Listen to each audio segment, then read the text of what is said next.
बरेली में मुहर्रम के दौरान विवाद जिस जगह से शुरू हुआ उस जगह पर इस वक्त मैं मौजूद हूँ। ये मस्जिद आप देख रहे हैं। बताया जा रहा है कि ताज़िया जब लेकर इस मस्जिद से शुरू किया जाना था वो दरअसल यहाँ से किया जाना था, इस मस्जिद के ठीक बाहर। ये जो आप एक तरीके से रोड अगर मेरे पीछे आपको दिखाएंगे, ये जो रोड आप देख रहे हैं यहाँ से शुरू किया जाना था। लेकिन जो स्थानीय लोग और जो विक्टिम्स हैं वो बता रहे हैं कि ताज़िया जब शुरू किया गया तो आगे जो आप पोल देख रहे हैं बिजली का, वहाँ तक इसको घेर लिया गया। जो विक्टिम फैमिली से जब हमने बात की, उनका कहना था कि पूजा स्थल में जाने का जो रास्ता था वो इस गली से होकर जाता है। ये गली पूरे तरीके से उस समय ब्लॉक हो गई थी। स्थानीय लोगों ने जो ताज़िया निकाल रहे लोग थे उनको बोला कि आप मस्जिद के आगे तक ही जो अपना कार्यक्रम है वो करें, दूसरी जगहों को ना घेरें, यानी कि इस गली को खुला छोड़ दें। और इसी बात को लेकर 15 तारीख को विवाद हुआ, 17 तारीख को ताज़िया निकला।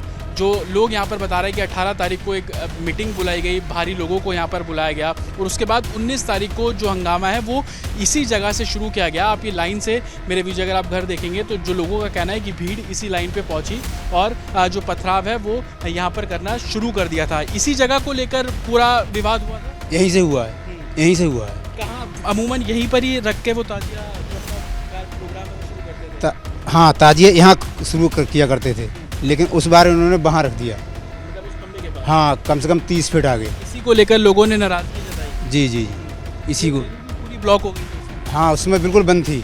ये हमारी जबकि खुला रहना चाहिए, लेकिन वो लोग नहीं माने। नहीं माने, नहीं माने थे। तो जैसे कि लोग भी बता रहे हैं कि यहाँ से विवाद जो पूरा है वो शुरू हुआ और विवाद इस कदर बढ़ा कि 2 दिन बाद जो भीड़ है वो इकट्ठी होती है और कई घरों पर जो पथराव है वो किया गया। हालांकि मैं जब यहाँ पर इन्वेस्टिगेशन करता हुआ पहुँचा तो आप देखेंगे कि कुछ इस तरीके से लाल रंग का मार्क है वो इस मस्जिद पर भी लगा हुआ है। ये देखिए, ये जो लाल क्रॉस का मार्क है वो आपको यहाँ पर नज़र आ जाएगा। संभवतः यूपी में ये मार्क इसलिए लगाए जाते हैं जो कि सरकारी ज़मीन पर अतिक्रमण करके जो जगह बनाई जाती है उन जगहों पर इस तरीके के मार्क बनाए जाते हैं। हालांकि इस घटना के बाद जब बुलडोज़र कार्रवाई हुई तो आप ये देखेंगे लाइन से तकरीबन 10 घर बताए जा रहे हैं जिस पर बुलडोज़र कार्रवाई जो है वो की गई है। संभवतः ये उन्हीं के घर बताए जा रहे हैं जिन्होंने जो हिंसा 19 तारीख को हुई उसमें बढ़ चढ़कर आगे बढ़े हुए थे।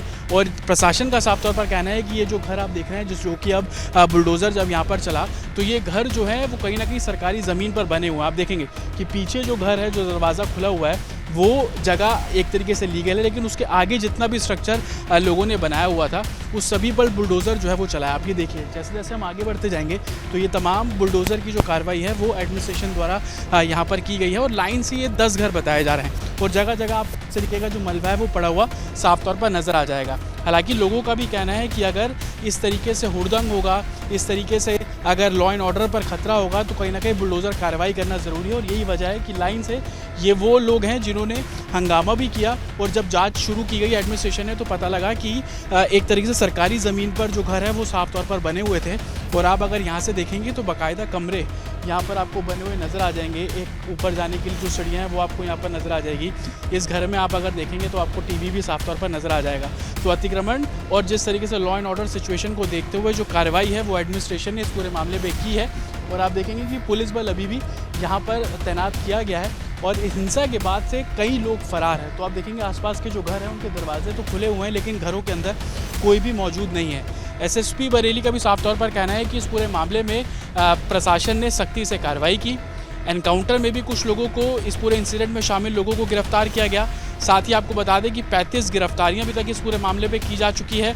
मुख्य आरोपी बख्तावर, उसकी गिरफ्तारी की गई, लेकिन उसका परिवार, उसके जो परिवार से जुड़े लोग हैं वो अभी भी फरार हैं।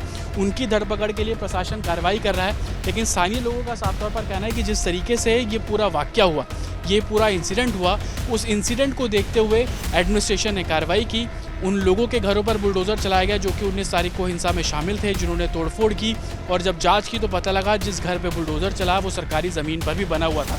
तो ये तस्वीर आप बरेली की देख रहे हैं जहाँ पर हिंसा के बाद प्रशासन ने कार्रवाई की, 35 लोगों को गिरफ्तार किया और जो आरोपी थे उनके जो अवैध निर्माण था, एक तरीके से सरकारी ज़मीन पे बने घर थे, उन पर बुलडोज़र कार्रवाई भी प्रशासन द्वारा की गई।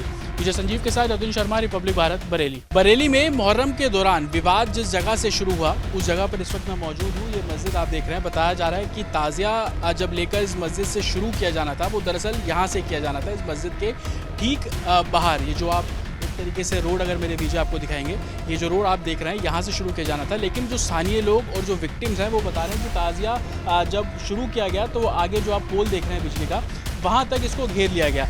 जो विक्टिम फैमिली से जब हमने बात की, उन्होंने उनका कहना था कि पूजा स्थल में जाने का जो रास्ता था वो इस गली से होकर जाता है। ये गली पूरे तरीके से उस समय ब्लॉक हो गई थी। स्थानीय लोगों ने, जो ताज़िया निकाल रहे लोग थे, उनको बोला कि आप मस्जिद के आगे तक ही जो अपना कार्यक्रम है वो करें, दूसरी जगहों को ना घेरें, यानी कि इस गली को खुला छोड़ दें। और इसी बात को लेकर 15 तारीख को विवाद हुआ, 17 तारीख को ताज़िया निकला। जो लोग यहाँ पर बता रहे हैं कि 18 तारीख को एक मीटिंग बुलाई गई, भारी लोगों को यहाँ पर बुलाया गया, और उसके बाद 19 तारीख को जो हंगामा है वो इसी जगह से शुरू किया गया। आप ये लाइन से, मेरे बीच अगर आप घर देखेंगे तो जो लोगों का कहना है कि भीड़ इसी लाइन पे पहुंची और जो पथराव है वो यहाँ पर करना शुरू कर दिया था। इसी जगह को लेकर पूरा विवाद हुआ था। यहीं से हुआ है, यहीं से हुआ है। कहाँ? अमूमन यहीं पर ही रख के वो ताजिया जो अपना प्रोग्राम है वो शुरू करते थे। हाँ, ताजिए यहाँ शुरू किया करते थे, लेकिन उस बार उन्होंने वहाँ रख दिया। मतलब उस खंबे के पास। हाँ, कम से कम 30 फीट आगे। इसी को लेकर लोगों ने नाराजगी जताई। जी जी जी, इसी को। पूरी ब्लॉक हो गई थी। हाँ, उसमें बिल्कुल बंद थी। ये हमारी जबकि खुला रहना चाहिए, लेकिन वो लोग नहीं माने। नहीं माने, नहीं माने थे। तो जैसे कि लोग भी बता रहे हैं कि यहाँ से विवाद जो पूरा है वो शुरू हुआ, और विवाद इस कदर बढ़ा कि 2 दिन बाद जो भीड़ है वो इकट्ठी होती है और कई घरों पर जो पथराव है वो किया गया। हालांकि मैं जब यहाँ पर इन्वेस्टिगेशन करता हुआ पहुँचा तो आप देखेंगे कि कुछ इस तरीके से लाल रंग का मार्क है वो इस मस्जिद पर भी लगा हुआ है। ये देखिए, ये जो लाल क्रॉस का मार्क है वो आपको यहाँ पर नज़र आ जाएगा। संभवतः यूपी में ये मार्क इसलिए लगाए जाते हैं जो कि सरकारी ज़मीन पर अतिक्रमण करके जो जगह बनाई जाती है उन जगहों पर इस तरीके के मार्क बनाए जाते हैं। हालांकि इस घटना के बाद जब बुलडोज़र कार्रवाई हुई तो आप ये देखेंगे लाइन से तकरीबन 10 घर बताए जा रहे हैं जिस पर बुलडोज़र कार्रवाई जो है वो की गई है। संभवतः ये उन्हीं के घर बताए जा रहे हैं जिन्होंने जो हिंसा 19 तारीख को हुई उसमें बढ़ चढ़कर आगे बढ़े हुए थे। और प्रशासन का साफ तौर पर कहना है कि ये जो घर आप देख रहे हैं जो कि अब बुलडोज़र जब यहाँ पर चला तो ये घर जो है वो कहीं ना कहीं सरकारी ज़मीन पर बने हुए हैं। आप देखेंगे कि पीछे जो घर है, जो दरवाज़ा खुला हुआ है, वो जगह एक तरीके से लीगल है, लेकिन उसके आगे जितना भी स्ट्रक्चर लोगों ने बनाया हुआ था उस सभी पर बुलडोज़र जो है वो चलाया। आप ये देखिए, जैसे जैसे हम आगे बढ़ते जाएंगे तो ये तमाम बुलडोज़र की जो कार्रवाई है वो एडमिनिस्ट्रेशन द्वारा यहाँ पर की गई है। और लाइन से ये 10 घर बताए जा रहे हैं और जगह जगह आप इस तरीके का जो मलबा है वो पड़ा हुआ साफ तौर पर नज़र आ जाएगा। हालांकि लोगों का भी कहना है कि अगर इस तरीके से हुड़दंग होगा, इस तरीके से अगर लॉ एंड ऑर्डर पर खतरा होगा तो कहीं ना कहीं बुलडोज़र कार्रवाई करना ज़रूरी है। और यही वजह है कि लाइन से ये वो लोग हैं जिन्होंने हंगामा भी किया, और जब जांच शुरू की गई एडमिनिस्ट्रेशन ने तो पता लगा कि एक तरीके से सरकारी ज़मीन पर जो घर है वो साफ तौर पर बने हुए थे। और आप अगर यहाँ से देखेंगे तो बाकायदा कमरे यहाँ पर आपको बने हुए नज़र आ जाएंगे। एक ऊपर जाने के लिए जो सीढ़ियाँ हैं वो आपको यहाँ पर नज़र आ जाएगी। इस घर में आप अगर देखेंगे तो आपको टीवी भी साफ तौर पर नज़र आ जाएगा। तो अतिक्रमण और जिस तरीके से लॉ एंड ऑर्डर सिचुएशन को देखते हुए जो कार्रवाई है वो एडमिनिस्ट्रेशन ने इस पूरे मामले में की है। और आप देखेंगे कि पुलिस बल अभी भी यहाँ पर तैनात किया गया है और हिंसा के बाद से कई लोग फरार हैं। तो आप देखेंगे आसपास के जो घर हैं उनके दरवाजे तो खुले हुए हैं लेकिन घरों के अंदर कोई भी मौजूद नहीं है। एसएसपी बरेली का भी साफ तौर पर कहना है कि इस पूरे मामले में प्रशासन ने सख्ती से कार्रवाई की। एनकाउंटर में भी कुछ लोगों को, इस पूरे इंसिडेंट में शामिल लोगों को गिरफ्तार किया गया। साथ ही आपको बता दें कि 35 गिरफ्तारियां अभी तक इस पूरे मामले पे की जा चुकी है। मुख्य आरोपी बख्तावर, उसकी गिरफ्तारी की गई, लेकिन उसका परिवार, उसके जो परिवार से जुड़े लोग हैं वो अभी भी फरार हैं। उनकी धरपकड़ के लिए प्रशासन कार्रवाई कर रहा है। लेकिन स्थानीय लोगों का साफ तौर पर कहना है कि जिस तरीके से ये पूरा वाकया हुआ, ये पूरा इंसिडेंट हुआ, उस इंसिडेंट को देखते हुए एडमिनिस्ट्रेशन ने कार्रवाई की। उन लोगों के घरों पर बुलडोज़र चलाया गया जो कि 19 तारीख को हिंसा में शामिल थे, जिन्होंने तोड़फोड़ की। और जब जांच की तो पता लगा जिस घर पे बुलडोज़र चला वो सरकारी ज़मीन पर भी बना हुआ था।